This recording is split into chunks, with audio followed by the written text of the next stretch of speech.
Hey everybody, this is Cameron, and welcome to the Twin Peaks Thought of the Day. Today is Tuesday, November 21st, 2023. My guest today is somebody you've probably seen a lot on Twitter, but probably have never heard spoken before, and that is Mr. Joe Anthony here. Um, he is always doing those autograph giveaways on Twitter, and he's a wonderful addition to the Twin Peaks fan community. So thank you for joining me. I really appreciate it. Oh, you're welcome. Happy to be here. Now, it seems like you've been a collector of autographs for a while now. Yeah. So just give us some backstory. How did you get involved in that? Yeah. Well, I started more with sports stuff. Even as a kid, I was big into collecting. And so it kind of started from there, collecting sports stuff. And then I'm a huge both movie and TV fan. And once non-sports cards started really coming into play, and celebrity signings and stuff like that, then I started just to branch into that. I kind of thought like that was an open area that was ripe to get some good value out of it, really, and just for people that I love. So once I started to realize that I could get a bunch of people that I liked, and at the same time be able to collect and be able to you know pass something down even to my daughter.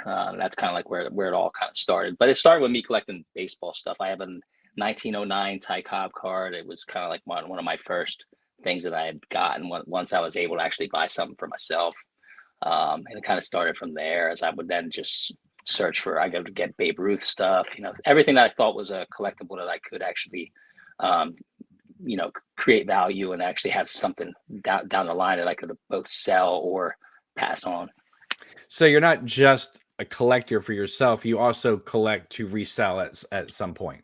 At some point, yeah, like I look at good value basically, or good options. Like one of my most valuable cards is actually something that I bought when Patrick Mahomes was a rookie for the Chiefs. I had come across this rookie auto that was of only 10 of them, a gold auto. It's a beautiful card, and it was $99, and I didn't even know who Patrick Mahomes was. Right, so I just bought it. I'm like, he's a quarterback. Quarterbacks are valuable, And then so I just bought it and I held on to it for a couple years, where it was encased and it was never touched. And then I went to Chicago. I went to the National Sports Card Show out in Chicago, and I took that card with me to get it graded, and they graded out. It's a Gem Mint 10. It's a beautiful, and that thing's, I'm not even sure how much it's worth, but I bought it for $99, and it was really at the time of just collecting a quarterback that I thought was valuable. So that's going to pan out pretty well All long right. term. So how long have you been a fan of Twin Peaks? So it's funny with Twin Peaks. So it premiered. I watched the premiere of it, the pilot episode. I was in high school when it came out, and I watched it when it came out. But it was a very busy time for me. I was an athlete. I was coming off of like wrestling season, and then I was into both baseball and tennis. And I was a very good tennis player. I went on to play tennis in college, so All I right, didn't like. just I pause didn't right watch there. it. Just pause right there. I was in high school too when the premiere happened. And for people who don't know, in 1990, you couldn't be a sports athlete like Joe was and claim in school that he was watching Twin Peaks. You probably had to keep that on the down low, because at that time everybody was 90210 or bust. Uh, for so, for the but most part, you know what? I've always been a kind of unique cat. I didn't really care about what people thought. I just say that I was, I'd be more like a trendsetter than anything else. I didn't care. If I was a Twin Peaks guy, that was perfectly fine with me. oh, you went Uh, to a nice high school. I did, yeah, small. I mean, I'm from Pennsylvania, so outside of Philadelphia is where I'm from, and it's not a big school. So yeah, there I was mean, there was some. people literally tried to tease me for going to see the Silence of the Lambs in the theater. Oh They're my like, God. why would you want to see such, horrible nonsense like that? And then, of course, when it hit video, they all came up to me secretly and was like, oh, I like that. And I was like, yeah. And then it wins Best Picture. So shut up. Yeah, exactly. That's ridiculous. No, you definitely wouldn't have got that at my school, man. There was a Silence of the Lambs was a bit, was a pretty big thing. Although the girls were probably more into the 90210 than the guys were back then, at least. I was a Seinfeld person, you know. I know in '89. I mean, I watched Seinfeld from the beginning when that came out. So, but Twin Peaks, I watched the pilot episode and loved it. I was just way too busy at the time to be able to watch it each week, so I would just pop in, and I kind of forgot about it for a while. And my wife Tracy, So did half of America. yeah, exactly. So, but my wife Tracy was a big fan of Twin Peaks. Actually, she was the one who was actually a bigger fan than even I was. And it was years later. I moved to North Carolina, and she was just like, "Hey, do you want to watch Twin Peaks?" I know you hadn't like, watched it, So we sat down and I did a watch of Twin Peaks, and of course loved it. It was This was just, on Netflix. yeah, I think was it on Netflix? No, I think I bought the DVDs. Okay. Yeah, and just so we watched it straight through. I mean, we just binged it, old school style. This is probably now 2000 and I don't know, 2006 or so, 2007, somewhere around there. So Probably before the missing pieces, before season 3. Yep. And then so I did watch. What's funny is I went to the theater and saw Fire Walk with Me though. I don't know. I didn't really put the things together. You know what I mean? I was just like, yeah, I'll go. It's a Lynch film. I'll go check it out. I wasn't even really. I don't know. When you're a kid, you don't really realize what the heck you're doing. Did you see Wild at Heart in the movie theater? I did. Okay. Yes, and loved it. So yep. I don't know if you've ever seen my tweets where I say, if you haven't seen Wild at Heart in a movie theater, you really haven't seen the film. Right. Because I mean, you can be a big fan of it, but it is one of those movies that literally defines the theater going experience with, how loud it is. Yeah.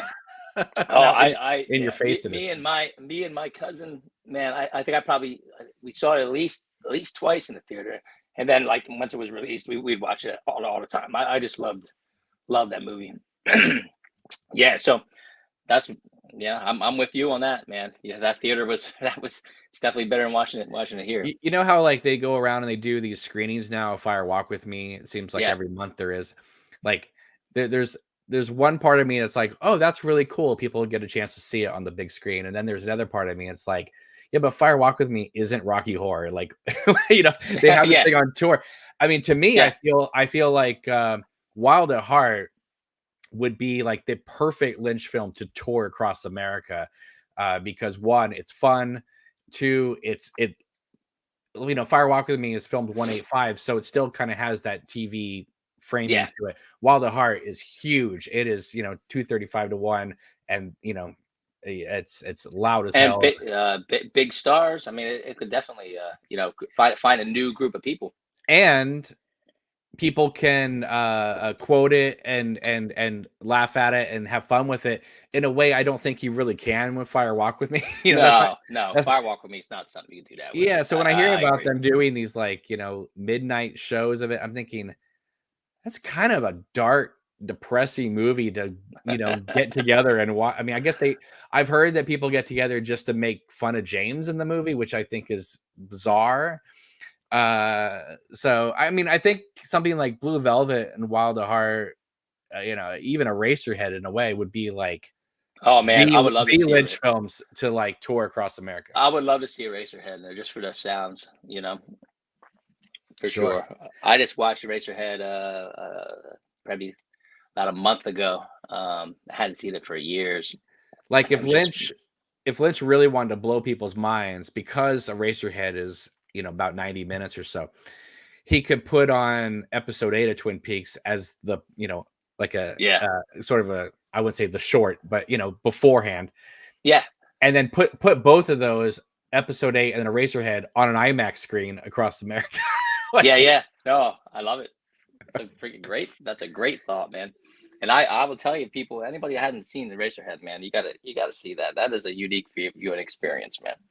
You have to go in knowing, though, because a lot of people don't know kind of the timing of Lynch's oeuvre, right? So you have to know beforehand that he hadn't met Badalamenti yet. So it's all industrial sounds and like, waltz music. It's not the moody music that you get from Blue Velvet on. No, no. I mean, it's its own baby, really. The way that I see Yeah. it.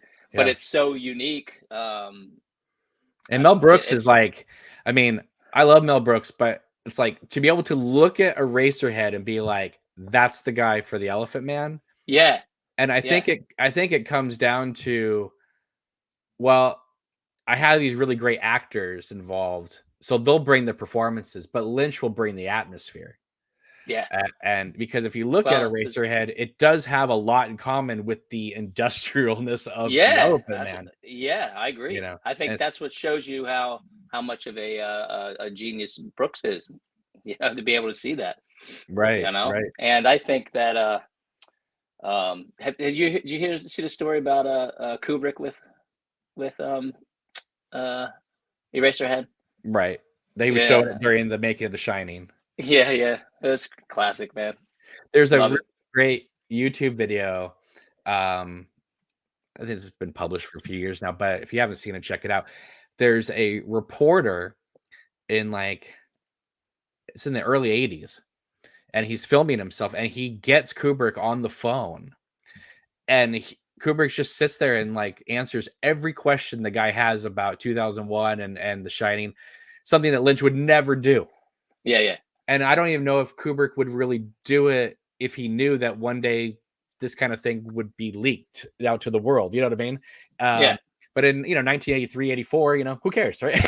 He's just gonna tell the reporter what the ending of 2001 means, and yeah.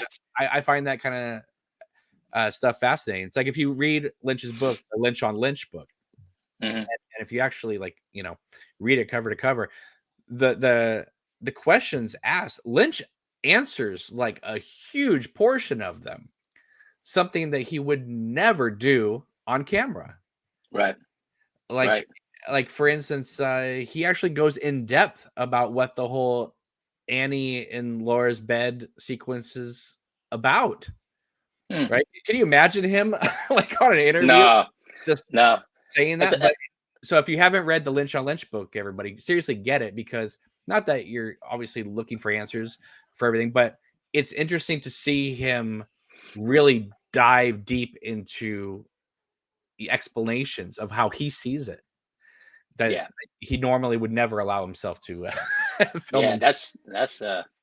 It's probably got a little bit of me. That's what my wife will tell you. That's me. I'm much better at that texting and stuff than I am at like you know, talking to somebody or something. So Lynch must like to write stuff down, or have somebody write it down just in a thing. I also think It's that interesting. maybe he just gets really nervous on camera or something. I don't know. I think by now though he enjoys playing the Lynch character. Oh, I think that's the case now for sure. Yeah, You know, that is him. Absolutely, yeah. I agree. John Waters always says that a celebrity is always in drag. Yeah, Not necessarily literally, but like he says, yeah, yes, I'm John Waters, but when I'm on stage, I'm playing the role of John Waters. correct. Oh And yeah, I think yep. if you were having uh, I think if you were having a quiet breakfast with David Lynch and no cameras were there, no recording things were there, you might have a different conversation. I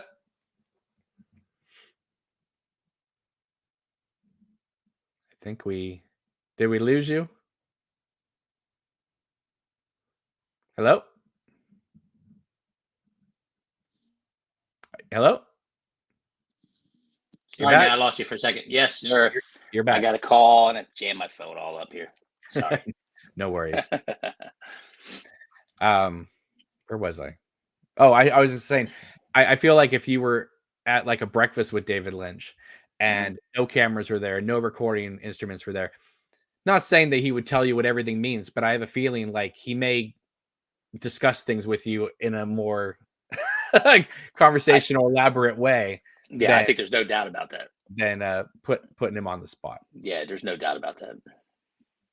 And for in fact, sure. I would argue that the majority of Lynch's work, if you know the man and you know the material he's done, most of it makes sense anyway. If you actually, even if it just makes sense to you, it Yeah, it, it uh he puts it all out there, is what I'm saying. If you really yeah, look at it. yeah. I think so. I never felt it was so all the stuff so far out there that you can't understand any of it. I do agree that he likes to let you be able to. You don't need to close every door. You can look at stuff your own way. Um, but I don't think there's too many secrets to a lot of the stuff.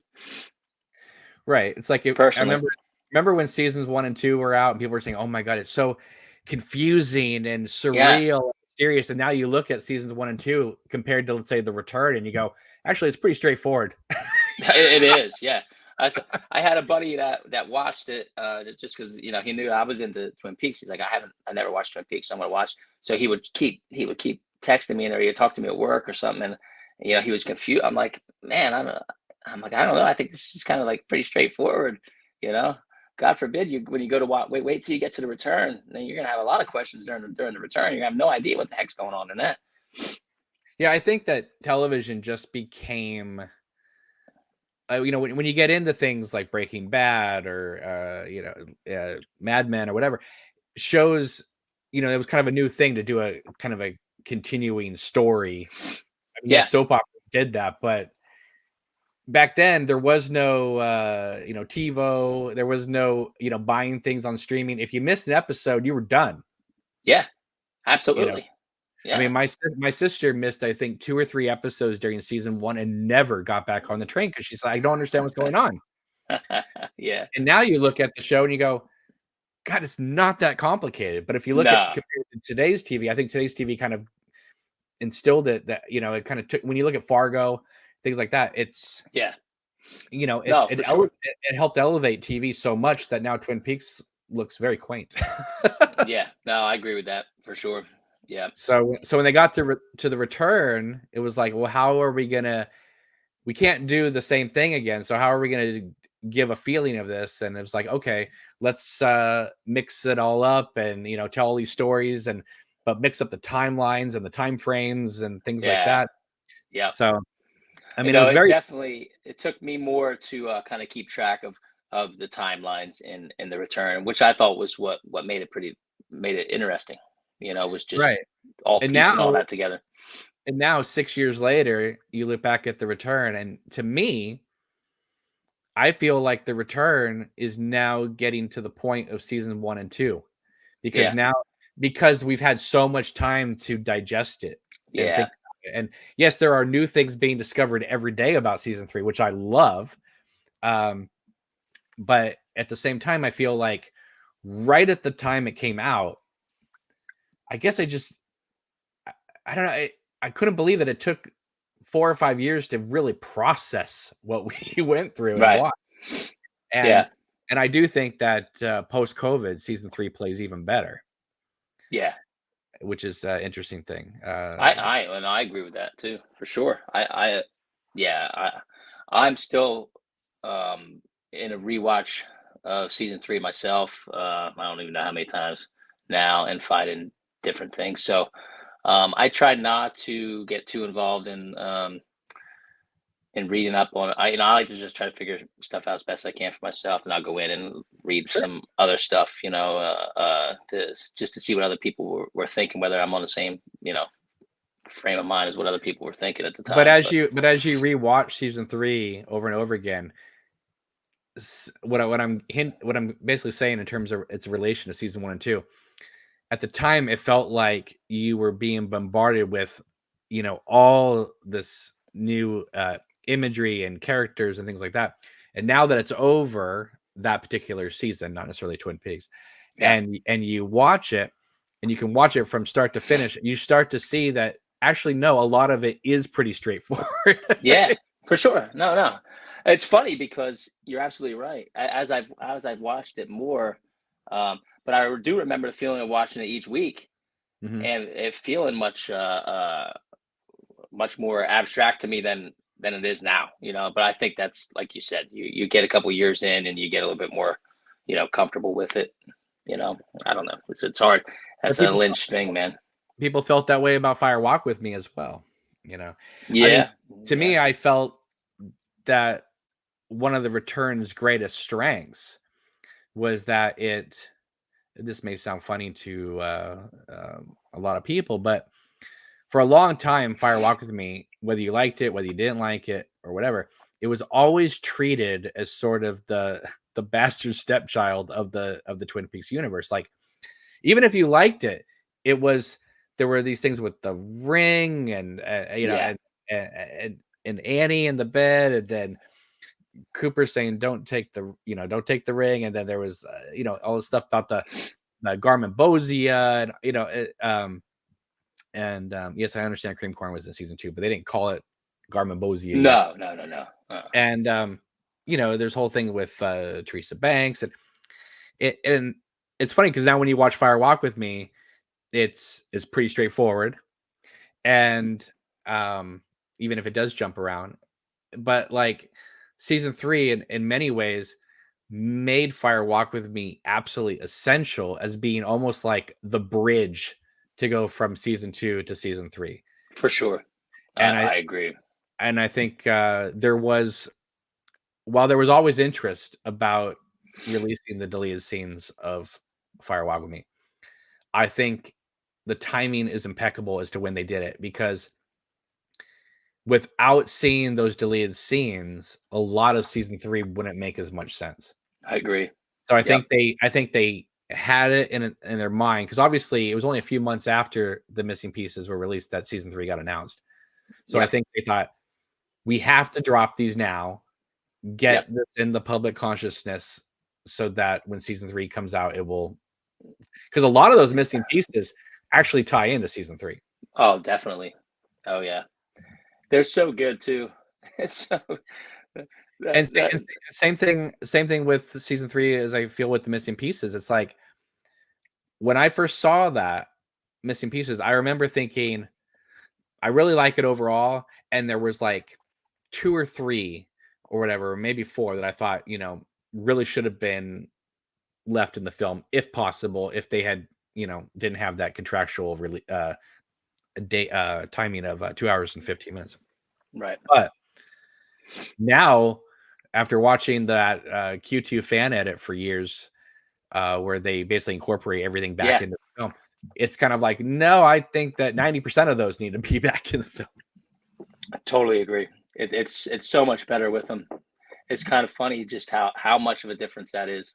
You know? And for the longest time, we were told that, having those scenes in there took away from Laura's story, and it was better just to condense it all to Laura and keep it that intensity all the way through. And after you watch the fan edit, you think, actually, those other scenes strengthen Laura's story because we have a contrast.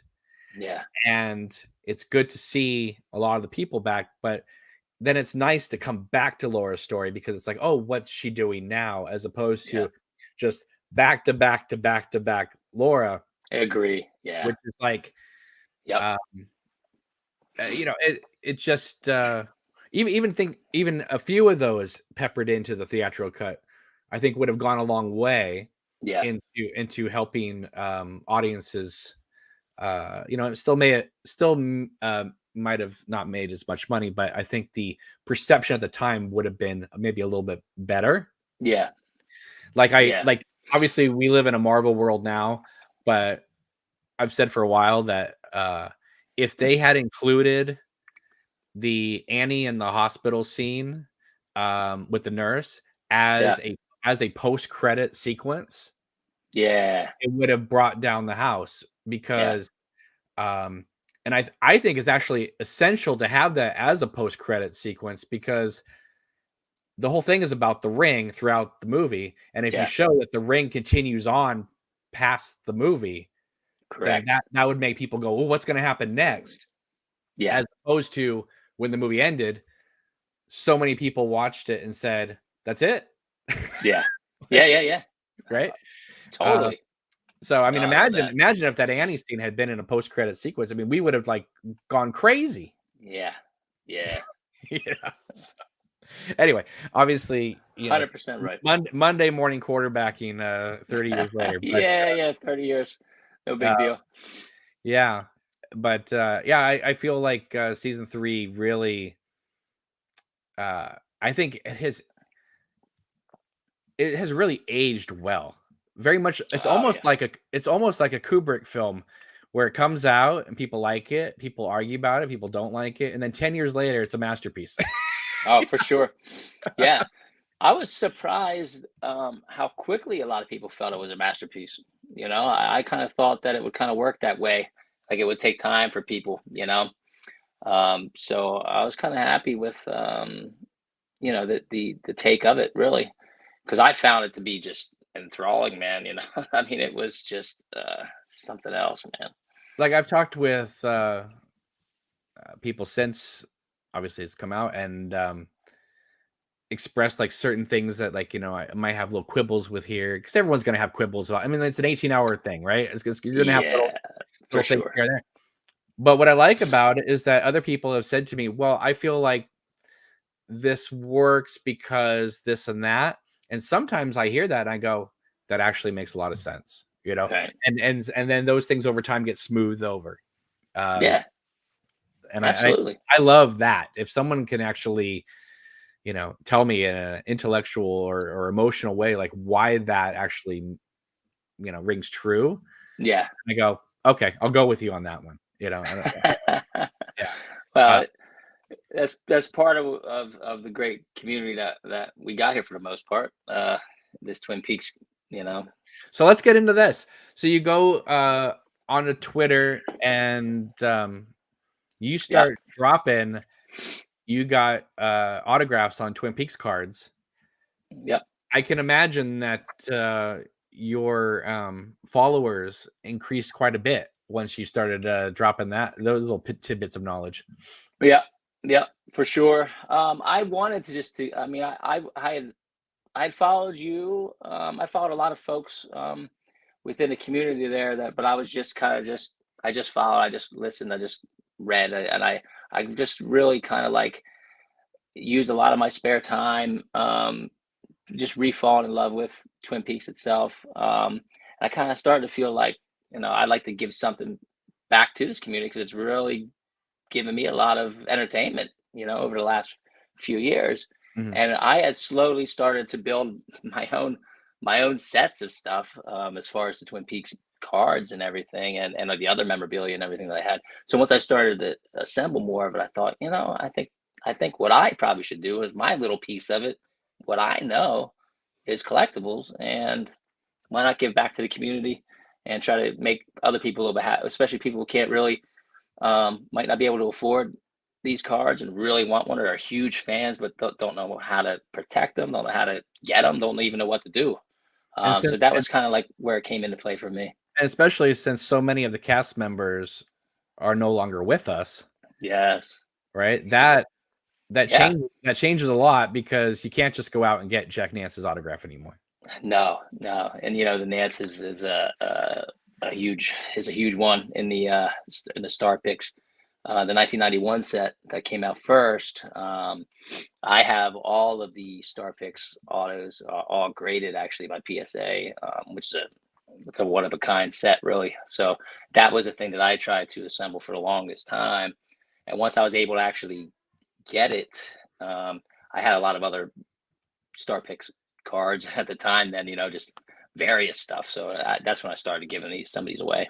They have that set actually hanging up in the Tweed's Diner, Oh yeah. Oh, right next. just like the regular set. Yeah, on the way to the bathroom. It's just right there. Um, which is kind of amusing and funny, because my mom tried to get that for me at the time, and she couldn't even get any of them. She tried So to get you like autograph ones, or just no, the set itself. just the set Yeah. itself.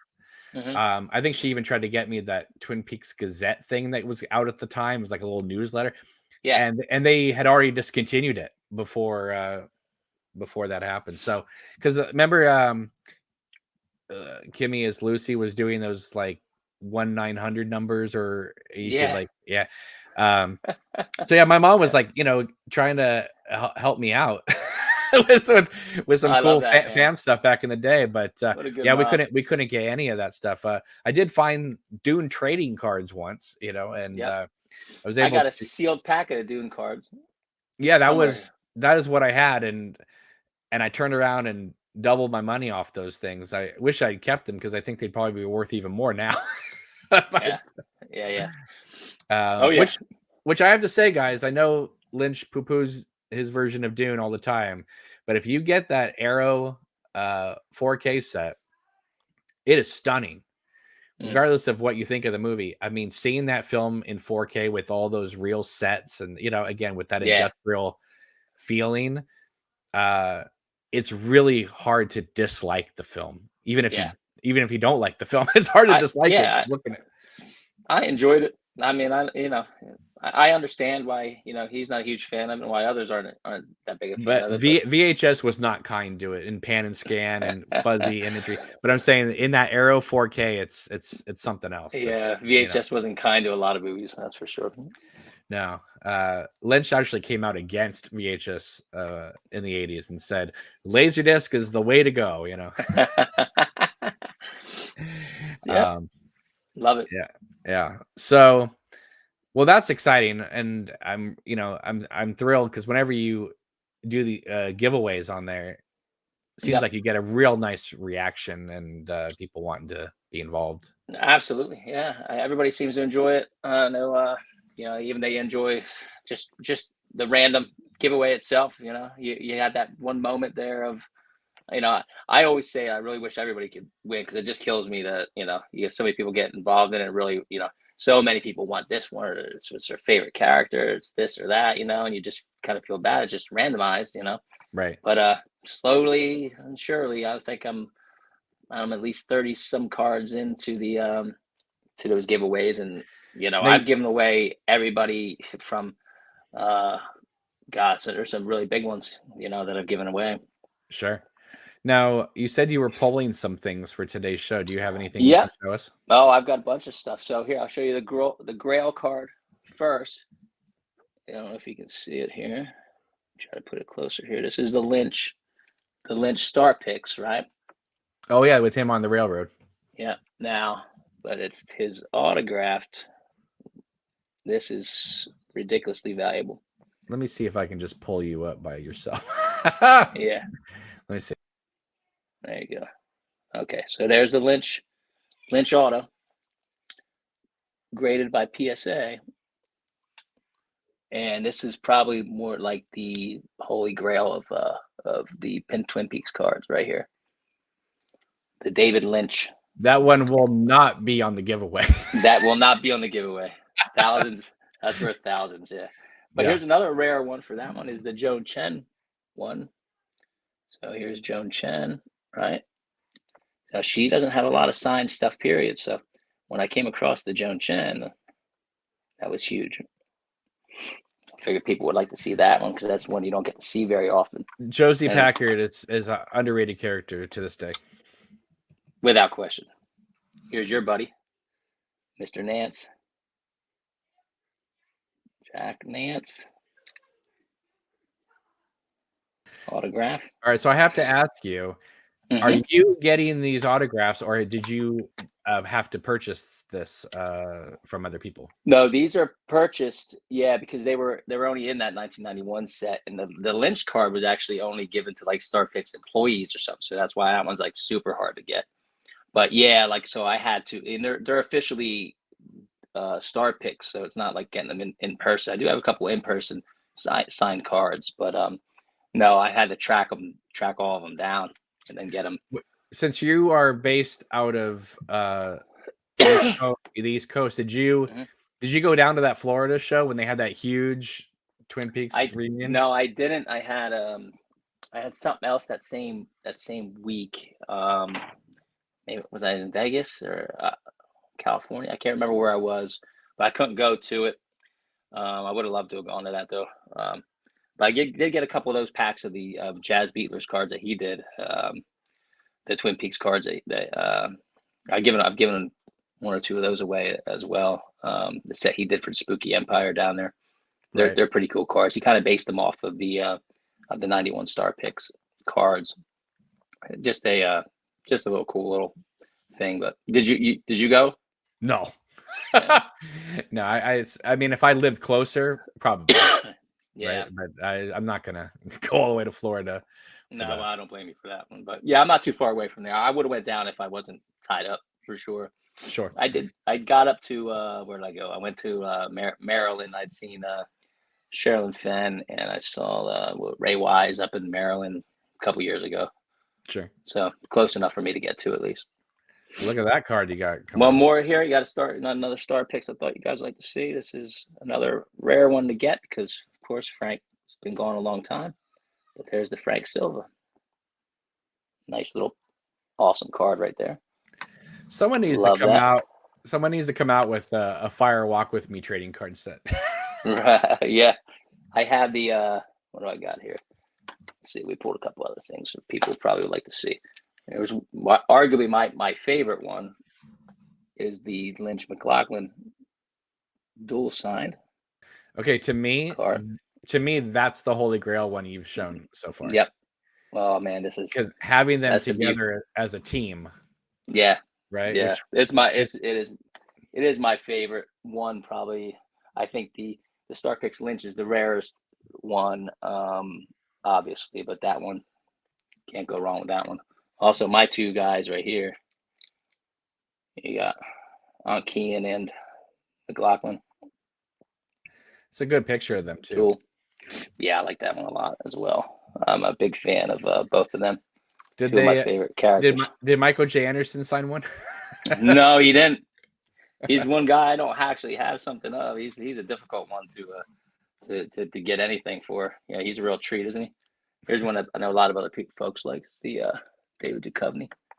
It's a rare one as well. Now, what you got to do is get the X-Files one of Mulder, Scully, and then Michael Horse in the picture, and do that Twin Peaks crossover. Oh, where's my Michael Horse? I got a couple different Michael Horse things, but here I'll show you this one that I made with. There's a guy on.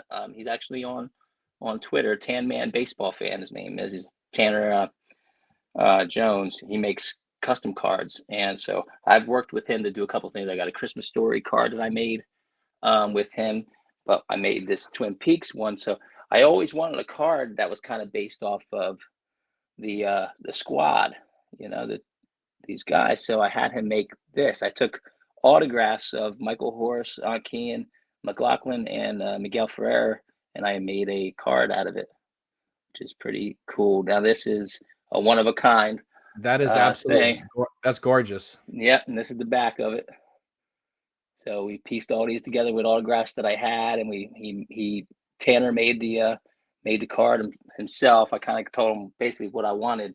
And we made it together, and man, that is a bomb. So where do you display something like that? Is that something that hangs on your wall, or is that? I have this on.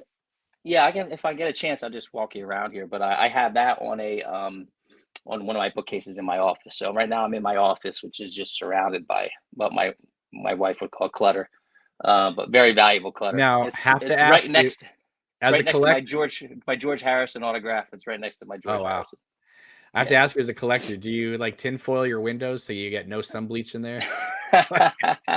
all these are, at least all the ones that I have displayed for the most part are all in like UV protected stuff, but you're right. I probably should just safe weight even more, but yeah. So, but yeah, I do try to protect them as best I can, but they're not in direct sunlight. No, but that card you made, that is one. That's the kind of thing that I love because you made it. It's personal, it's individualized, and it honestly is that is love there. Oh, for sure. Yeah. I mean, it just goes to show what the combination of the stuff that I love is collectibles, cards, and actually any collectibles. I have movie posters and stuff that I'm really like. Right outside of my office door is one of my favorite posters I have. Is humongous, oversized Italian poster of the Scarlet Pimpernel with Leslie Howard, and it's from 1935. Wow. You know, it's very, very valuable and very rare. So, I mean, I'll collect anything for the most part. I But was in Colorado of all places a couple years ago, and I was in a kind of five and dime thrift store, which is where yeah, you find lots of goodies. And they had an original poster of March of the Wooden Soldiers. get the heck out. And I was What do they like, have it listed at? Do you remember? it was under 100. Huh. I was like, this is like the small little town in Colorado, and this is in this, you know what I mean? It's like, Yeah. Oh who would yeah. have thought that this kind of thing would just be donated to this local store? That's wild, man. Yeah. That is crazy. Yeah, let me show you a couple more of these that I know that you'll like while we're chatting here. So here's the Horn Brothers. This is another one of my silent favorites that I have. Those guys crack me up. What else do you like? Are you let me see. Here's something cool for you though. I don't know if you're a Beatles fan like I am, but here's Oh, a yeah. 1965 Shea Stadium Beatles ticket. You see that?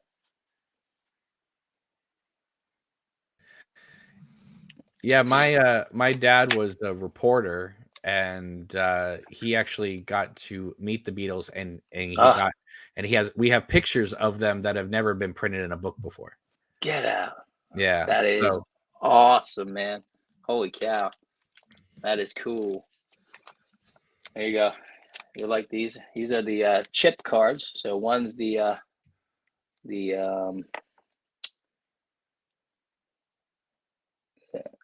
crack chip there, and then one's the full chip. They put these in one of the sets of the Rittenhouse cards.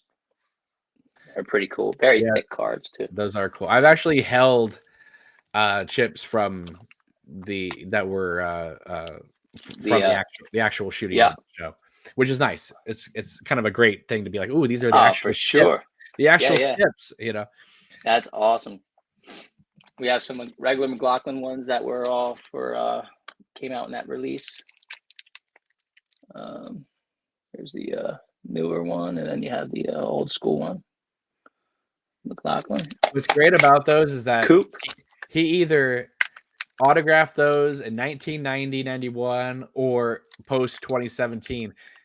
Kyle MacLachlan was signing no Twin Peaks autographs in 1998. Right? Crazy, isn't it? I mean, for 20 years, he did everything he could to distance himself from the material, and now it's like every other day on his Twitter. Yeah. Oh, yep, yep, for sure. My other thing that I actually my personal collection that I have is a lot of Michael Arkin, because I was a part of what I really liked about when I first even watched the pilot is I was a huge Slapshot fan, Right. so I immediately gravitated to Arkin because of Slapshot and everything. So it was a familiar face, obviously. Anyway, and I love Harry, so I have a ton of key and stuff. So these are what's cool about these aren't even Twin Peaks cards, but they're hockey cards that are on key, and they're really hard to find. It's good from scratching the surface. They're like original hockey cards because Keen himself was a hell of a hockey player. Well, that's why he got the job, right? Yep. Yeah, I mean, but he could have been a pro, you know. Isn't that nice to have that ability? It's like, I'm like the dude. I'll either be a, an actor, or I'll be a pro hockey player. You know, amazing. He's another actor that I don't feel like gets a lot of credit in Twin Peaks, and because he had to play a very stable character, Yeah, but not a stupid character. Right? Like he's very much like the conscience of the show. Yeah. Right?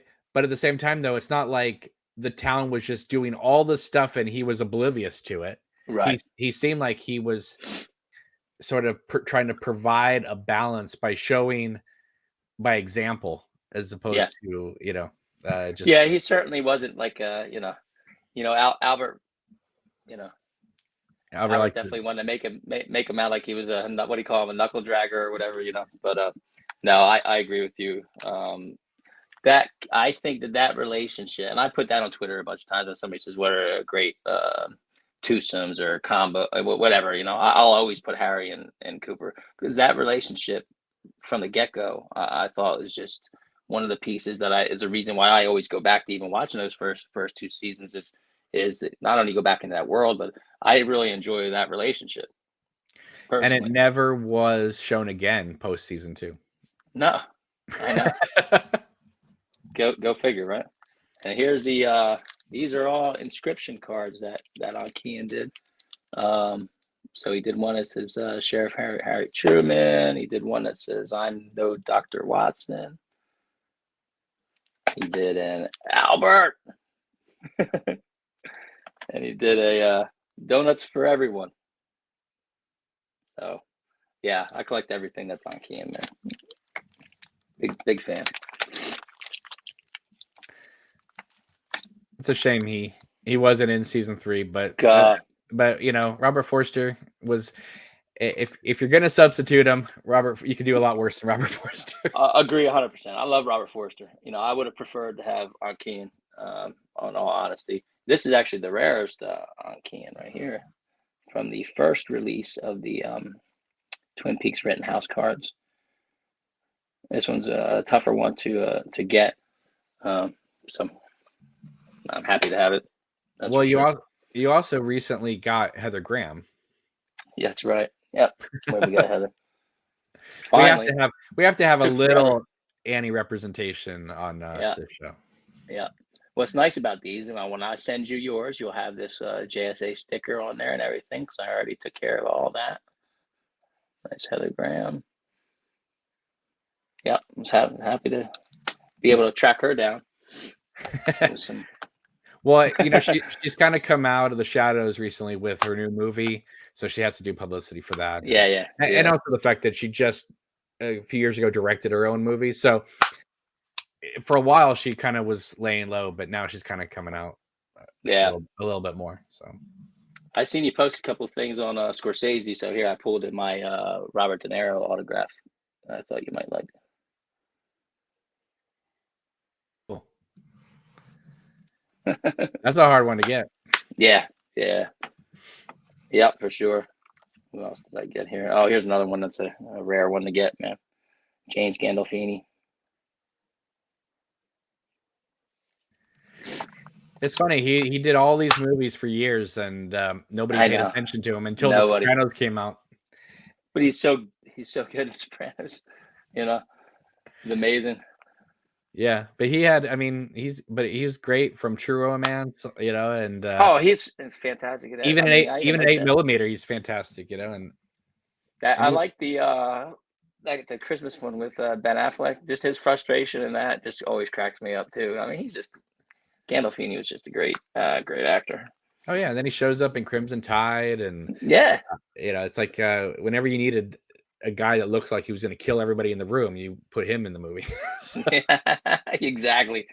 Here's one for other folks who have follow some Twin Peaks stuff. We got James Roday and Dule Hill from Psych. Of course, we had the famous Psych episode of Dual Spires. Now that just got released to Blu-ray in a really nice set. It's all the seasons. It's all the seasons, all the TV movies. I think there was 3 of them. And they have a whole hour-long making of Dual Spires and everything on the Blu-ray set. Oh, so. I love that. Yeah, I actually play fantasy baseball with James Roday.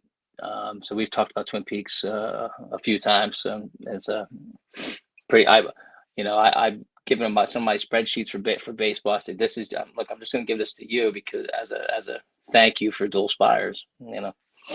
So cool, dude. Big Twin Peaks fan, obviously. Awesome dude. They had been wanting to do that episode, I think, from the very start, and they had to wait till season 5 to do it. And the only thing that I wish they had done is allow Jennifer Lynch to direct it. Because now that she is like a superstar in the TV directing world, that would have been an amazing even when she directed an episode of the new, it's canceled now, but it was the new version of Gossip Girl. They literally named the episode Fire Walk with Me. No, I think it was No, I think it's called Fire Walk with Z or something. But I'm Okay. like, that is, I can't imagine Jennifer Lynch signing on to that going, Right, sure. right. You know, like Wow, maybe they that's called that amazing. after she directed it. But That's awesome, dude. Wow, yeah, that's pretty cool. Yeah, I got some Christmas stuff here that I don't know. I'm a big fan of some of these. So here's a very valuable one. The very first thing that Macaulay Culkin signed here. I got that. And my boy from Christmas Story here, Ralphie. have you been to the house? I haven't. I would love to though. I'm a big fan of Christmas Story. I know people who have been there, and it's like they can't believe it. They turned that house, and Oh, it looks amazing. They said that's like Cleveland or something, though, isn't it? right. And I Yeah. don't. Is it just a museum, or do people stay there? I don't know, but I don't know. I want to say you could stay there, but see, I this know is they a turned it into a museum. But I thought that you could stay there, but I'm not this exactly is sure turning now. into a whole thing because even in Tulsa, Oklahoma, they've retrofitted the Outsider's house to be that. No So kidding. so it's like an S.E. Hinton museum of Yeah, the Outsiders, which is kind of awesome. That that is these are things that probably should have been done 30 years ago, but people didn't think about this kind of stuff. Like nostalgia no. is Probably could have saved huge. a lot more stuff if they had thought about that earlier. Heck, Yeah. that's I mean, amazing. even today online, the news is out that they're actually going to combine the Ralph Macchio Karate Kid movies with the Jackie Chan ones, and so Really? Macchio and Jackie Chan are doing a Karate Kid new Get the installment. heck out. That's That's crazy. it's it is wild. We are living That in is cool, man. We crazy are. times, but I love it. I love it. You got that right. Here is the is while we're chatting here. This is my Firewalk with Me advanced screening ticket. Thing's humongous. I sent that to. I have to say that Firewalk with Me, that poster, that US poster, Yep. is truly one of the most beautiful posters ever. But what's so funny about it is it has nothing to do with the movie we're about to watch. Exactly. Like, the Red Room is there, the necklace Yeah. is there, Yeah. Laura is there, but that imagery is not something that we ever see in the No, movie like that. no. You know, I love it. That is hilarious. we have lost him again. Hopefully, he comes back. Hello, hello. Sorry. Hello? That's okay. Another call. Yep. Yeah. These people drive me crazy, and it's always some spam Telemarketing. call or something. Speaking of There you laser go. disc. There's the Twin Peaks laser disc. Flip it over. I think there's a different.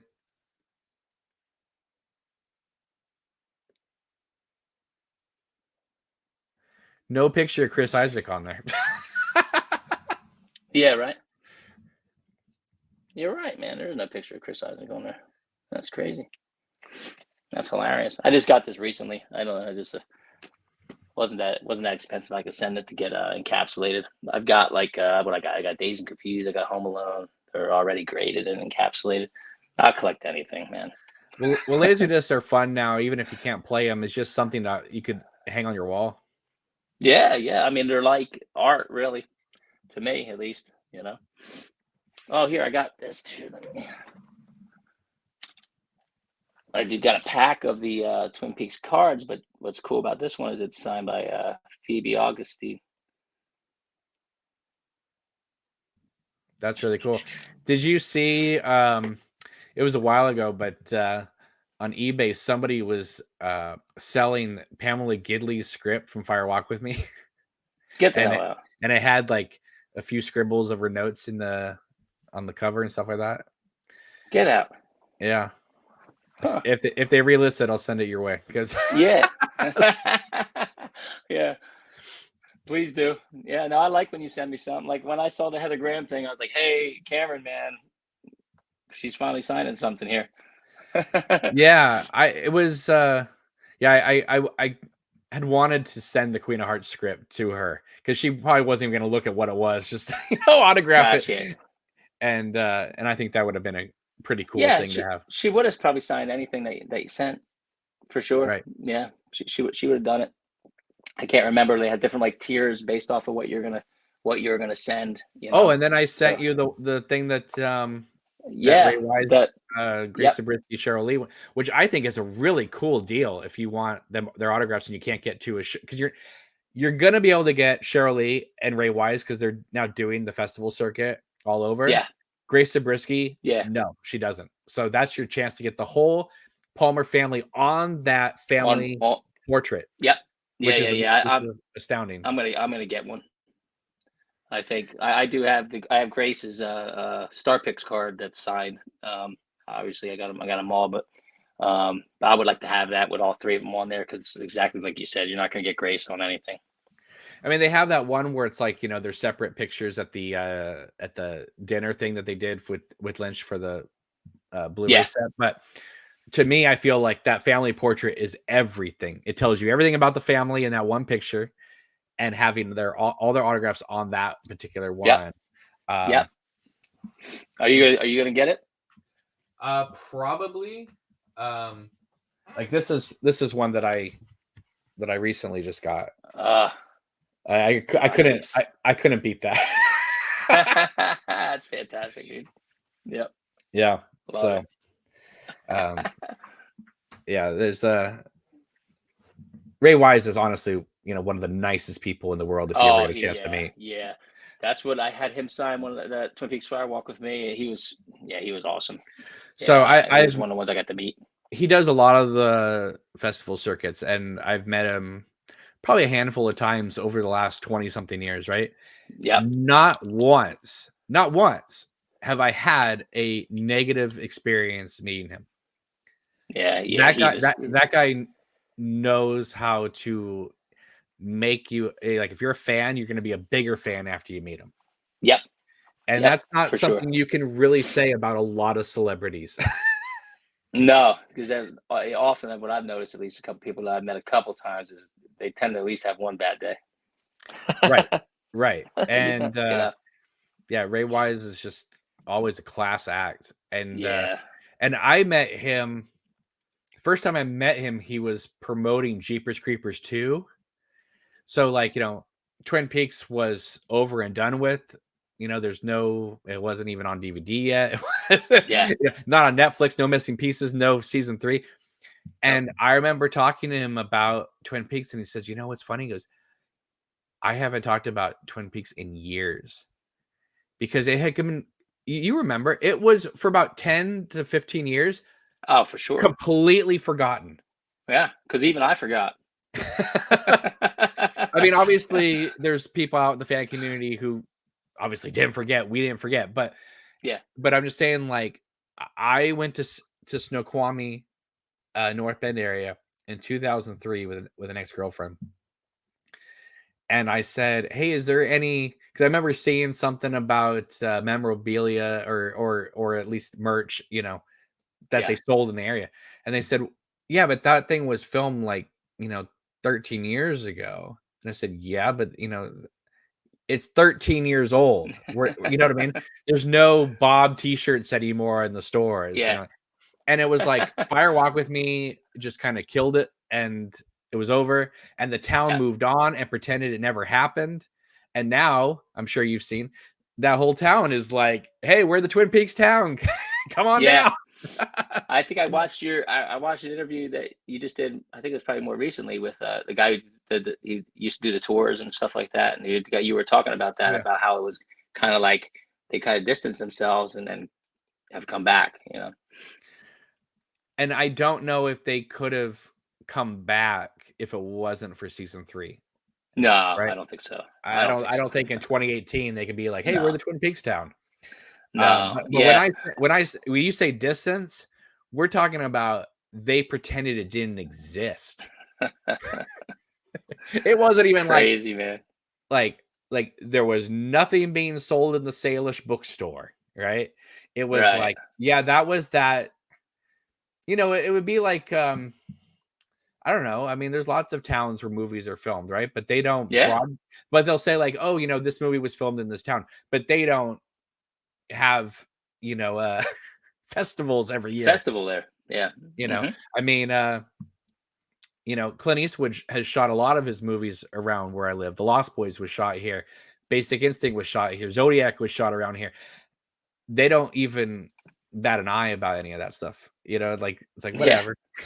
Yeah. They don't care. I Um, did that last time I was up in the area up there. I went to Lake Berryessa. Went to a couple of Zodiac sites and stuff when I was up there because I was as a kid. I read Robert Graysmith's Zodiac book as a when it came out basically in the 80s. So I had been a big buff as far as the Zodiac thing. so I live on in the Monterey Peninsula, on the coast of California. Clint Eastwood Hmm. was the mayor when I was growing up, right? Yeah. Um, but in Zodiac, there's that whole section where there's a person that kind of figures out the code, and they live in Salinas, California, and Salinas is like 5 minutes from me. So, Right. Right. Yep. so they shot some of it down here as well, and um, yeah, it's just it's fascinating how because have you ever been up to Snoqualmie and North Bend? Have you ever been there? I haven't. That's Okay. one of the trips I got to make yet.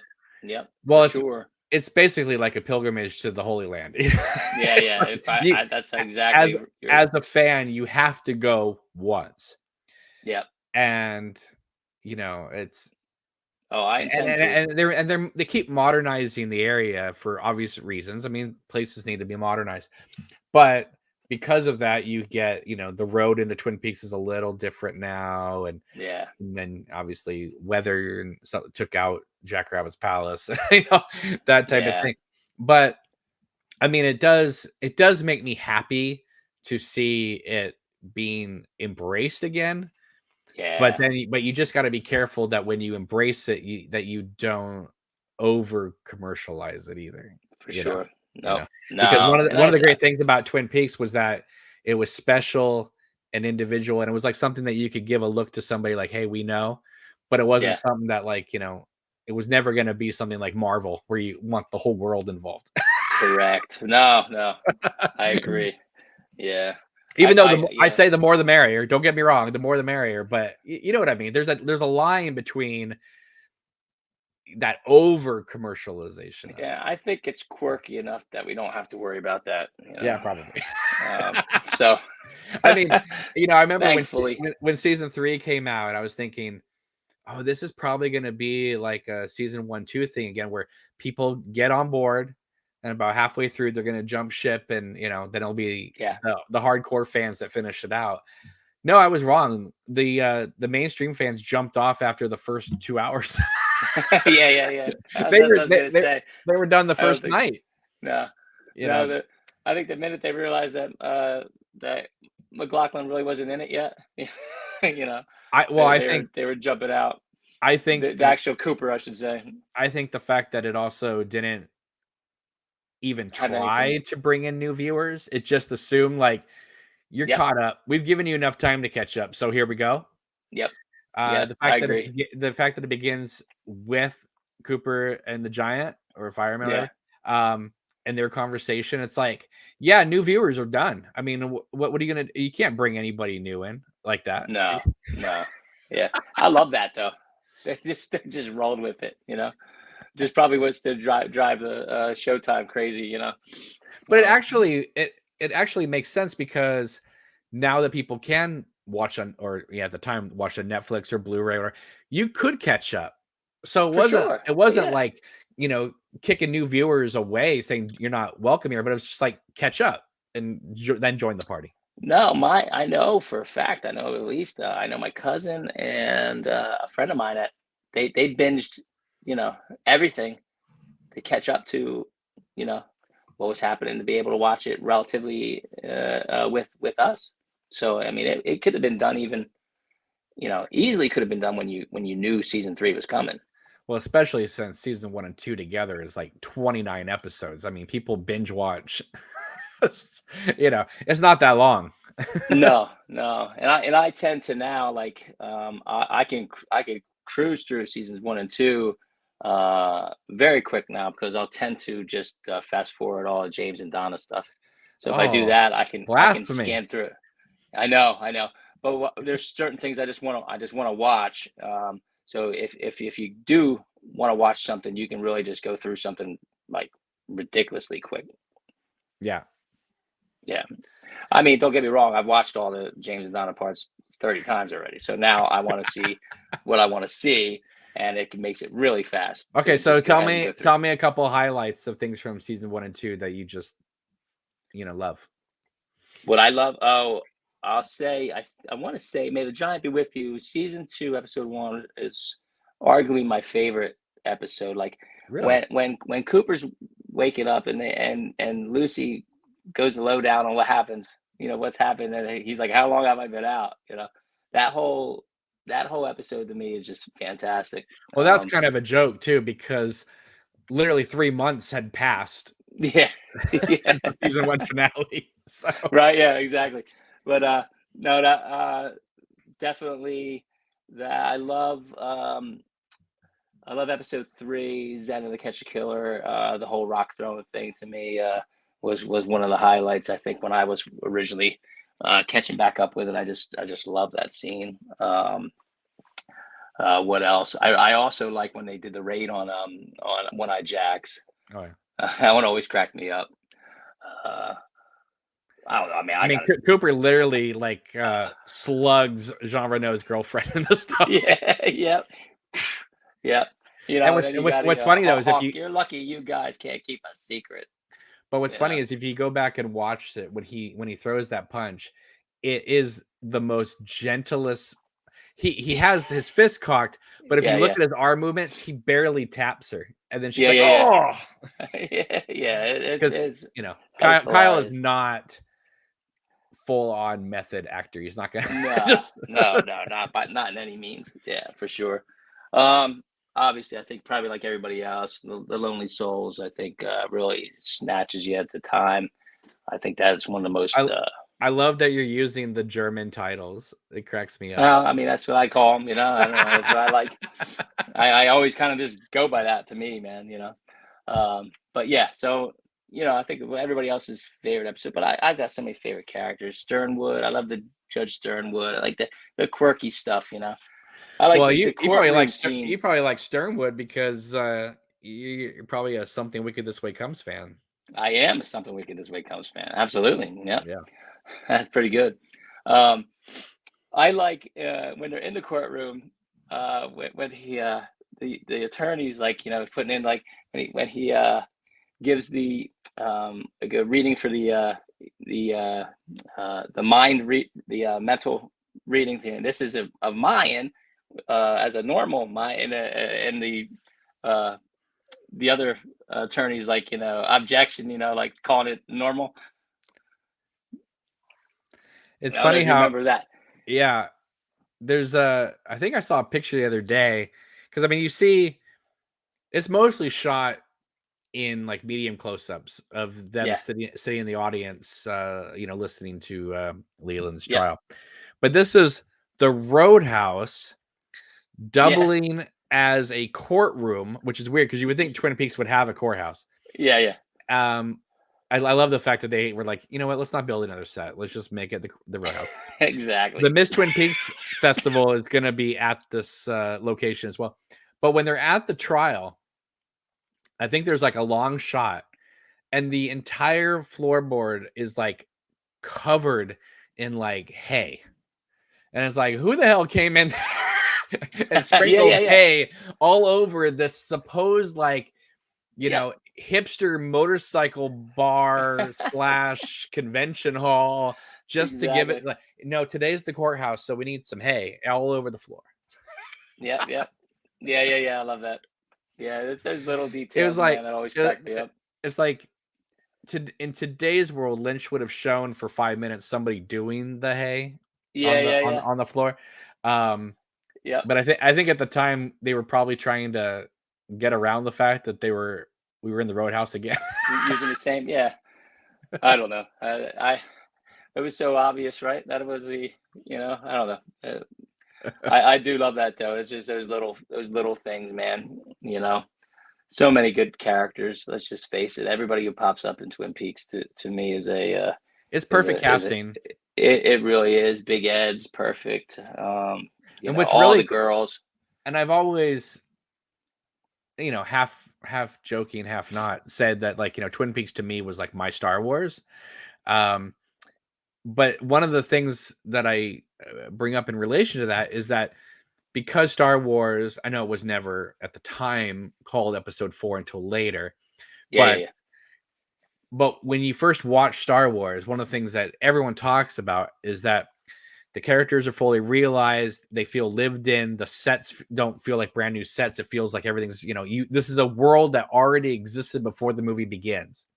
Yeah. And one of the great things Yes. about the Twin Peaks pilot is it doesn't feel like any of the actors are trying to find their way through the characters. Everybody already feels like they've already been established. It's been there, and we're Yep. dropping in on the day that Laura's body is found. Yep. There's, Oh, agree. I mean, the only Totally. thing that you could maybe say is Cooper's a Cooper. little harsher in the pilot than he is in the series.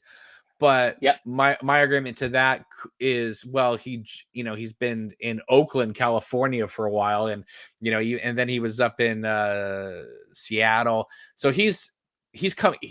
Part of the charm of Cooper is that he's realizing the small town life is more for him than the city world that he's coming from. Because by episode 4, he's already inquiring about real estate. Yeah, yeah, yeah. Exactly. So No, but that's what I was going to say. I think the only character that you notice a slight change is Cooper. You know, like his. Let me just stop you there. It's best to get this out of the way, right? He's just but he one has a little bit of weirdness even in the morgue scene. right. But once You know. Harry says, "Hey, there's going to be no problem. I'm here for you," and it's not, it never comes up again Nope. until that. I mean, I guess you could say Harry saying to him, "Hey, I'm tired of the mumbo jumbo and the dwarves and the giants." But Yeah. at that point, I understand where Harry's coming from, and he's not, Absolutely. he's not doing it to be a jerk. No, no, I don't think so. No, absolutely. Yeah, I agree totally. Which reminds me, that is one of my other favorite lines is the is Cooper talking to Jacoby when he's like, I don't want any magic trips, psychological mumbo jumbo. Right. That Right. that whole thing is fantastic, man. Right. Love it. Love it. All right. So I have to ask you, since you're a big Twin Peaks fan, do you think it's over? I do. You do. Unfortunately, think it's over, but I would love to be surprised. I don't know. I've kind of feel like you did. I really feel like um the return felt like a completion, to me at least. But I don't know. you don't think that in all the rest of the years we have to live on this planet, that somehow another person is going to take it over and do Oh, it? well, That's what I mean. I don't think it's dead, and it might be over with Frost and Lynch.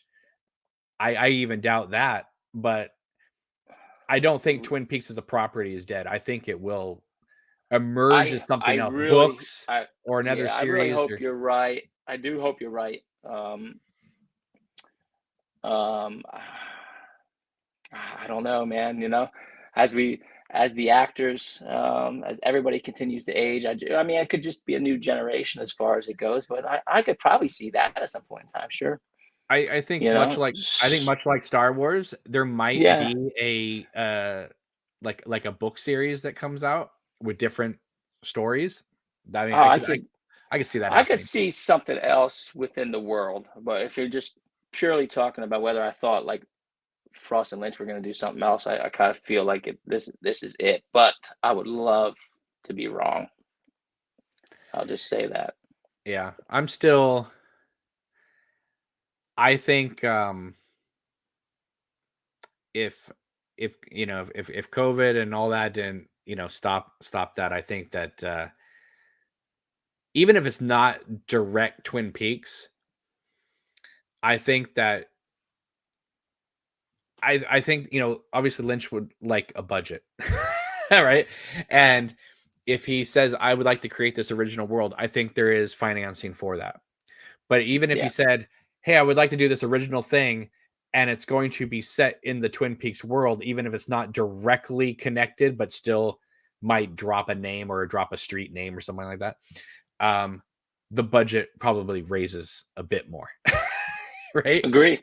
Yeah, And yeah. one of the things I loved about season 3 was it felt like Frost and Lynch had all these screenplays that never quite got off the ground, and they were able to incorporate a lot of that stuff in there. Yeah, Um, and so it was great because if you can put whatever you want under that Twin Peaks umbrella. I mean, Twin Peaks, they sure. showed in season 3, it's not just a town, it's a state of mind, it's a world, right? Sure. Yeah, Um, absolutely. I mean, hell, we go to Paris and Montana and Yeah, things and like like that. So, Argentina or whatever, So I right. mean, there's lots of ways to go. I think you're definitely right with that. Like I said, I do hope I'm wrong. I just get a sense that I don't know.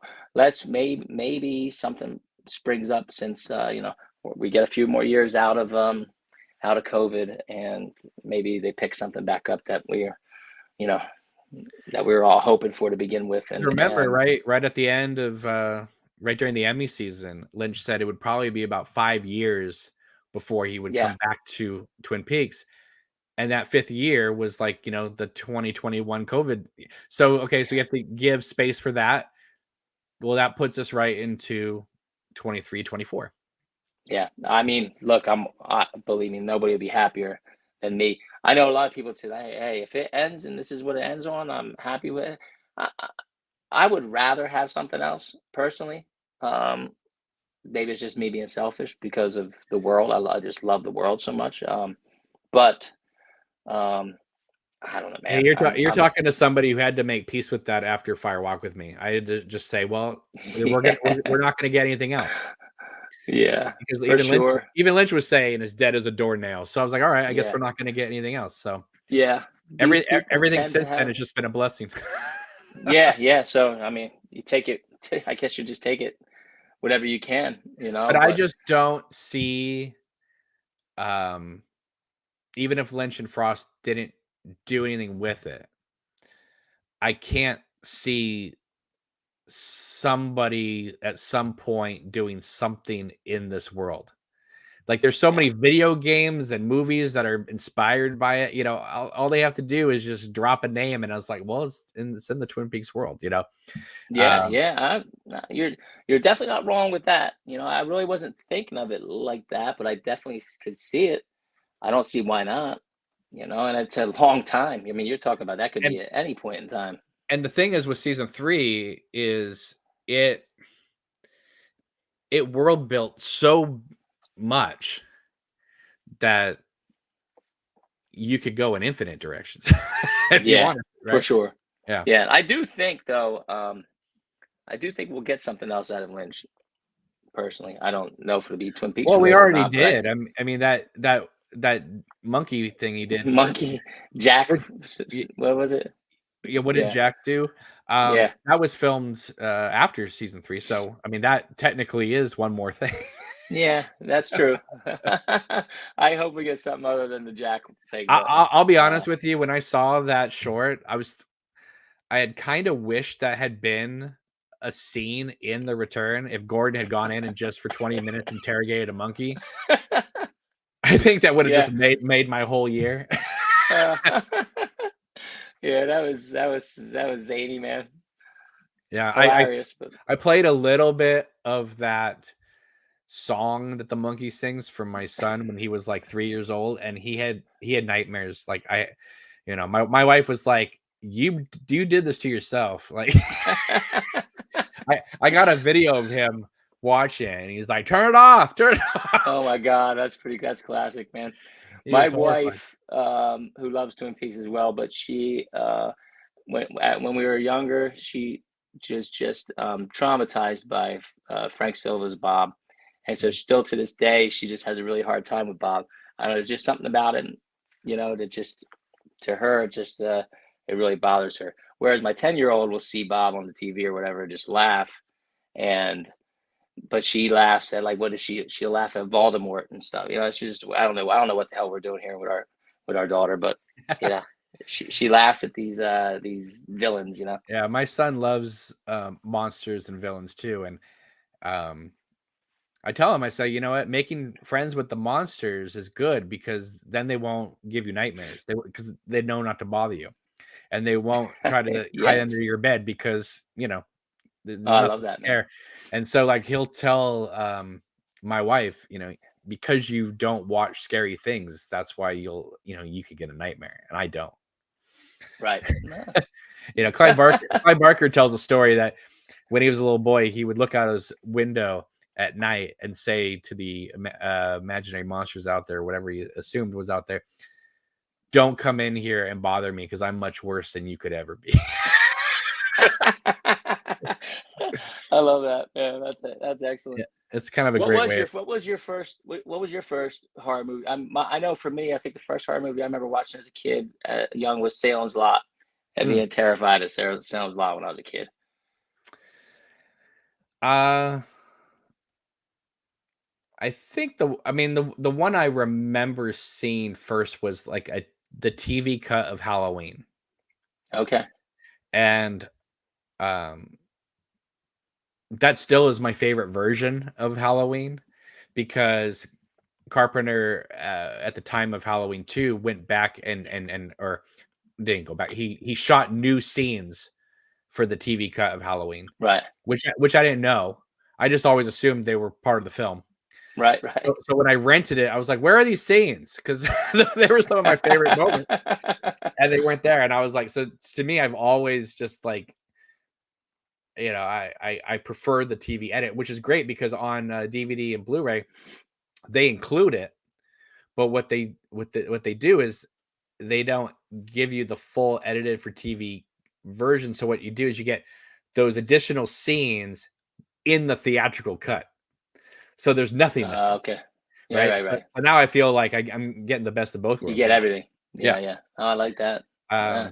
But yeah, I was yeah, Halloween I believe was like my first, but I was a huge Nightmare on Elm Street fan growing up. Like that was, Yeah. um, I Oh, yeah. I think, remember watching that. and, I and, remember and watching that for. in fact, in many ways, I think Nightmare on Elm Street kind of set me up for David Lynch's universe, even though it's Wes Yeah. Craven, right? Because if you look at the blending of the realism and the surrealism, Yeah. also Nancy's house looks very much like Laura Palmer's house, Yeah. No, I and could definitely see that for and sure. the Yeah. whole idea of like the dream warriors and thing. I like to me, um,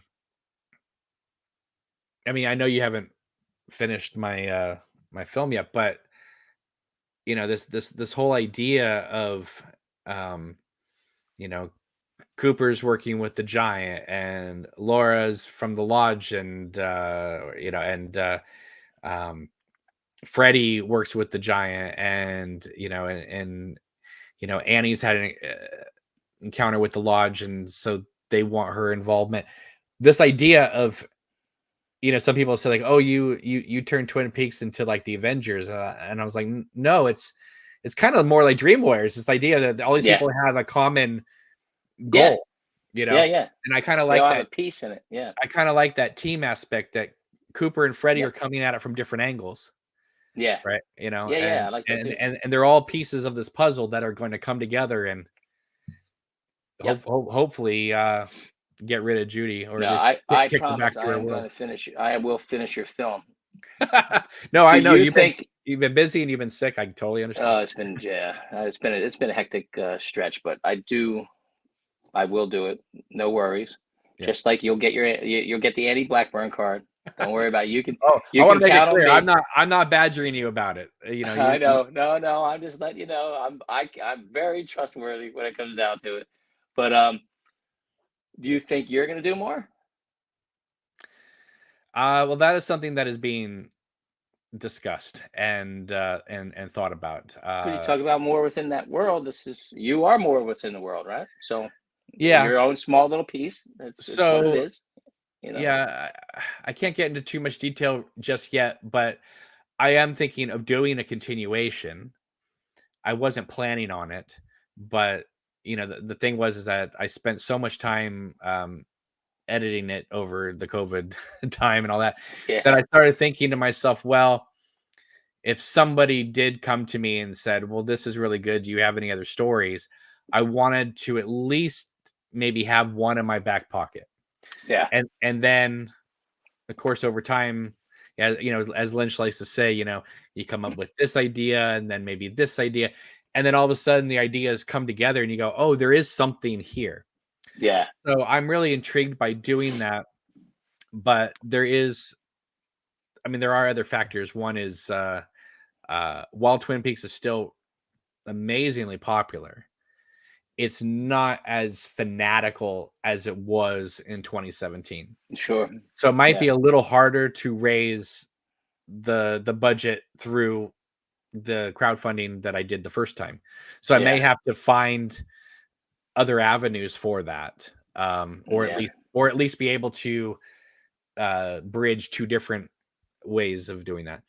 Yeah. Also, I am talking with somebody who's also interested in doing something too, and we're hoping that if that can happen, then I'll feel more inclined to really kind of keep going with mine, because then they'll connect in certain ways, and then we'll end up having this whole like non-canon but respecting the canon universe, Yeah. which I think would be really fun and exciting for fans, Ah, for sure. and Yeah. I mean, Yeah. I love the idea of what in respect to the film you're watching right now, the idea of cross-cutting between Annie and the Caroline story. It just seemed tailor-made for that, the way they are. They literally blend into the same person by the end of Right. season 2, right? So Yeah. yeah, Yeah. and because Annie was the redemption arc for Cooper's tragic Caroline arc, it just Yeah. seemed like the way to go to tell both women's stories in this way. Yeah. I love it. So Absolutely. I mean, Yeah. Cool. I would love to. I mean, I encourage anybody, because I mean, for a long time, it was the fans that kept the love of Twin Peaks going. Sure. I mean, yes, obviously, it hitting Netflix really helped because people could then just binge watch it, and the pilot was included, right? So that really helped. It wasn't like Yeah. the artisan set where you had to like read what the pilot was before you started episode 1, because they couldn't get the rights to it. Right. But I think we're back to that time where the fans need to keep it alive. Yep. And like you say, you are with these cards and the giveaways, it's a way of giving back. To me, I felt like Queen of Hearts was my way of giving back to something that I had loved for 25 years. And it was like, well, the only way I can really kind of pay it back is to write and make something that honors the work that came before. And Sure. I think a lot of people were surprised, because a lot of fan work, as you can imagine, really just kind of take things and do their own stuff. They ship characters and they do that kind of thing. Yeah. And my thing was like, no, I want this to be a giant missing piece that only supports what has already been done, so that Yeah. it strengthens it. Yeah. Not For sure. that Yeah. Frost and Lynch need me to help them do that, but for me, I felt like it would be a cool thing for fans to watch the whole series and the movie and the missing pieces, and then watch my film and feel like it kind of It could fit in. it could fit in. Yeah. Yeah. I love that. No, So, I mean, I think obviously you've done a lot more than I have. I'm just giving away stuff that I have, but but it's all of a piece. It's kind of like what I say, Cooper and Freddie and Annie and Laura and Diane. Everybody brings a piece of the thing to help the giant go against Judy, right? And I yeah. feel like all all the things the fans do that's positive, we all come together and keep Twin Peaks alive. Yeah, yeah, that's what my hope is to just keep people interested in it, and let's just see what ends up happening, but nonetheless, it's a what we have already is a great enough world and a great enough fandom to just continue it, period, between us, to me at least. Right. Um, All you I know, ask is that we all just like support each other. yeah. You Oh, know, I and that's 100%. and that's my thing, is like I see sometimes support for some people but not others, and I feel like if Yeah, you're in, you're in. you know, like Strange, man. Yeah. I don't know. I don't get. We had discussions before before talking with this. I don't understand all people, obviously, but I try the best that I can to try to stay as positive with everything, and um, always deliver. I've had some cards that have got lost in the mail, you know, or just still in tracking or something, and I always feel terrible. I'm just like, look, I'm gonna send you something else. Like I'll try to do everything I can to make sure somebody gets some, just because I always want to feel like I delivered. Um, absolutely. it's just important to me. It's important to our community that we have, and I got a great wife who supports me giving stuff away. I'm just like, well, I just feel like everybody loves this stuff so much that I don't have a problem sharing what I've been lucky enough to assemble over all these years. It's not just like straight up giving away cash or something, or trying Right. to, it's just a, hey, I see how many people really, I mean, there's people who really like, this is my, you know, I have people with who, I mean, just love Big Ed, right? I'll give away a Big Ed card, man. They're just like, look, I love Big Ed, like, uh, so why not try to let somebody have somebody who had love Kimmy, I give away a Kimmy card. So I mean, I've given away just about everybody, I think, for the most part. Kean, I think I've given us a McLaughlin. I did give a McLaughlin. I gave a suit McLaughlin card away, which is a nice. I got a couple Yeah, more of them, but that's a very nice card. But that's beautiful. so I mean, you know, just our own little piece. Hey, I wish I could have had the, you know, um, ability that you have to make a film and write a film and direct a film and do all that. That'd be fantastic. But I guess I just got to do my little piece of it. Yeah, and sometimes I wish I was just collecting autographs on a card. So, you know, my job's a lot easier, man. we are we Yeah, are we are there's that Albert Brooks documentary that just came out on HBO, which Mm. is fantastic. And at one point he Well, I says might to have Rob, to check that out. at one point he Love says Albert to Rob Brooks. Reiner, my agent always says, why do you always take the difficult road? And he says, you act like I see more than one road. Uh, And that's how it feels. It's like, yeah, love that. you can only go down the road that you feel comfortable going down. I mean, Yeah, I mean, well, and we all got other stuff that like I make I manage biopharmaceuticals. I make medicine. I mean, that's my job. So I have another job that ties up a lot of my and yet time. you So have you've had a bad cold for the last week. So what's all that about? oh God, I can't go. My wife and I, we always joke about this. I cannot go to Vegas for the life of me. I get sick every time I go to Because you're Vegas. indoors It's breathing that recirculation air. terrible. Yeah, I know. I don't know, man. I just cannot catch a break. And I like to go to Vegas. I do a lot of fantasy sports related stuff. I'll end up going to Vegas for like baseball draft. Like that's what Roday does. Um, It's also the so airplane and the the airport. airplane, and it's a lack of sleep. You're gathering stuff together, so I always end up in a lack of sleep situation. And, I got a 10-year-old girl. I got work. I've got everything going on. My crazy collecting with like my poor wife just feels like we've got a house that is cluttered with you know albeit valuable, cool stuff, but nonetheless not something that people would want a bunch of movie posters all over their See, house, right? well, look, I mean, my office is being slowly eaten alive by my 5-year-old son's bedroom. It's like this was my office for years, and now it's slowly being chipped Morphed away. into, yeah. Yeah, and I'm like You thinking, just got the one? You just got a 5-year-old? yeah, Yeah. and that's enough. That's enough. So school starting up? Oh yeah, yeah. Started Yeah. school and sick every other week from all the kids coming Yeah. and We got touch. to deal with that too, Yeah, Cameron. I got, you're in elementary school, you might as well forget it. She's always bringing something home, at least mine. So, yeah. It's literally every other week somebody's got a cold, and it's just I can't. yeah, I can't handle it. exactly. I don't want to be running around my house with a K95 like all. No, God, no. It's Yeah, terrible. exactly.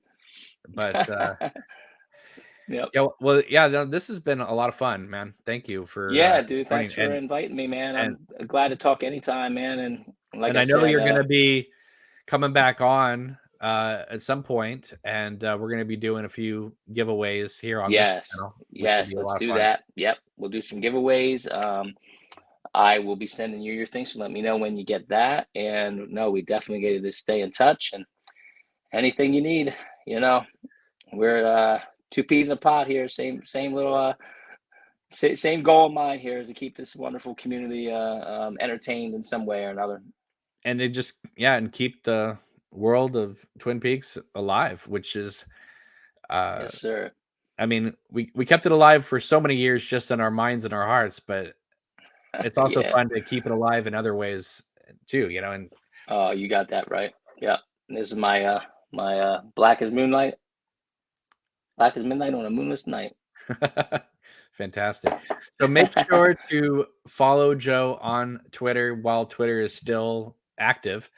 Um, and I'm going to assume at some point you'll be on a different social media platform as Yes, well. So yeah. You I'm gonna send send me you what you're talking about I'm gonna with send the you a blue blue sky sky, right? code. Yeah. Yeah, do that just in case, so I can. I'm sure I'll be getting another. I will be doing another giveaway coming up soon here. I think I have an idea about what we're gonna do. It better not be So that Lynch McLaughlin card, I'll tell you that much. no, don't worry about that. That ain't going nowhere, and this baby ain't going anywhere. This be in my will. You know. So that location where they're walking as a group, Yeah. I actually got to visit that location and I couldn't even recognize it. Like, not much has Really. changed, but like for whatever reason, it must have just been an angle or whatever. But um, it's all filmed in this. It's filmed, I think, like a 2-minute walk from where they shot Glastonbury Grove. Like it's that close. Oh, really?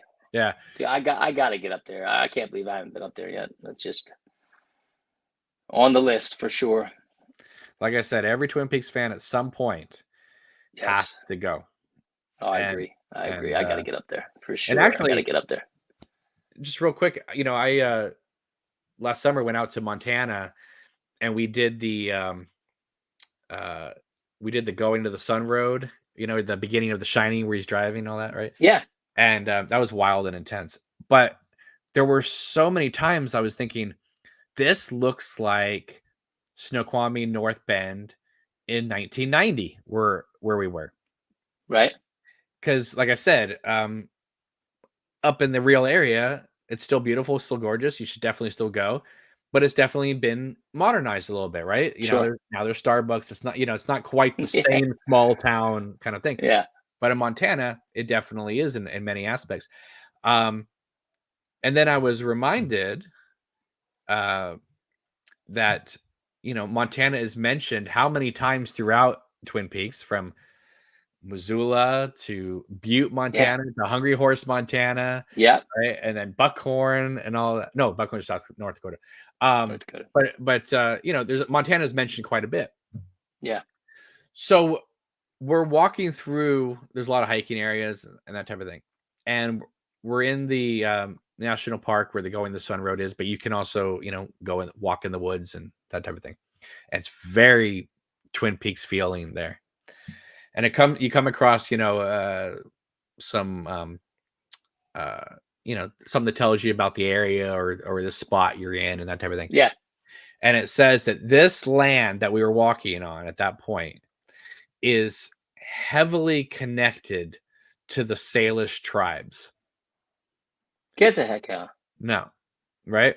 And I'm like, so this whole area, which again, if again, Kubrick and Lynch have a lot in common, Yeah. right? But this whole area with The Shining, which has been compared to Lynch works as well as Eyes Wide Shut and that type of thing, Yep. is the same land that the Salish Native Americans over in Snoqualmie North Bend have. And then you go into the gift shop, and the gift shop is floor to ceiling about books regarding Lewis and Clark. And Huh. I literally just dropped because, of course, obviously the Frost book, and right. And I'm just Yeah. like, Yeah. Yeah. Yeah. like Absolutely. so. Yes, go up to Snoqualmie North Bend area, absolutely.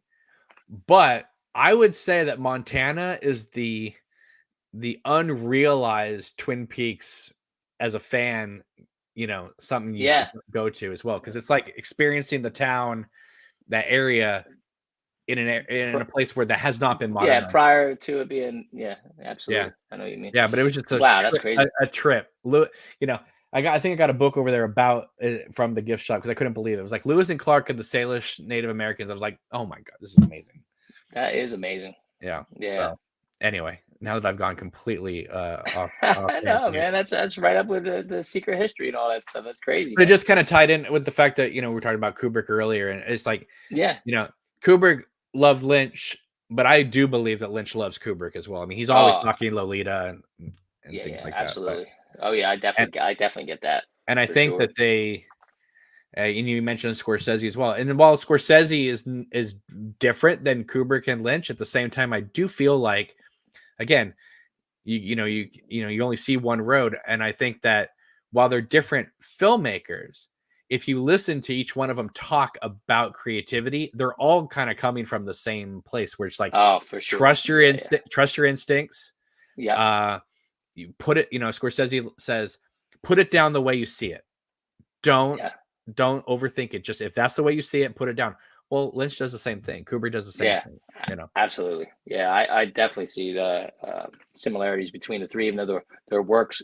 Well, I mean, Lynch Very and Kubrick different. are very similar, but definitely in their ideology of making film. I mean, David Lynch making Shutter Island would have been Yeah. right? I mean, you watch the opening, and of course, the beginning of Yep. Shutter Island uses some of the music from The Shining, Yeah. Yeah. right? So it's all Yep. it's if you're in the creative zone, it's amazing how much things connect. Right. Yep. So, Absolutely. I mean, you're a filmmaker, so you're gonna look at things a little bit differently than say a fan would look at something. So it's interesting to get a different take, at least for me. As I look at things, a little bit different. Just being a fan of a lot well, of different I styles. think your wife would definitely like my film though. If Oh, if she's a big Twin Peaks fan, you should yeah, show it to her yeah, before you get any further, because I think where it goes, I yeah. It's think probably a good idea is just let her. I'll just rewatch what I've watched so far because it's been a little while anyway with the whole trip and everything. So sure. maybe we'll just watch it together. Because where it goes, I think your wife would really be like, yeah, that's I cool. think so too. Yeah. Yeah. Yeah, yeah, yeah. I think All right. so. All right, guys. Well, thank you so much for watching. As for us, obviously, we're on Patreon. Follow us on Facebook, Twitter, or X now. Bluesky, Threads, Instagram. We're everywhere now. Email us anytime at obnoxious and anonymous at hotmail.com. Joe, this was wonderful. Thank you for doing this. I'm glad you're feeling better. And because we had to actually postpone this so they could feel a Yep, little bit yep, better. yep. Sorry Uh, about that, buddy. But it's I it's thank not a you for problem. having me. Of course. And make sure to give this video a thumbs up. Follow Joe on Twitter, X, Bluesky. And we will see you soon. Take it easy. And subscribe as well. Don't forget to do that, please. All right. Talk to you later. All Bye. right. Take care.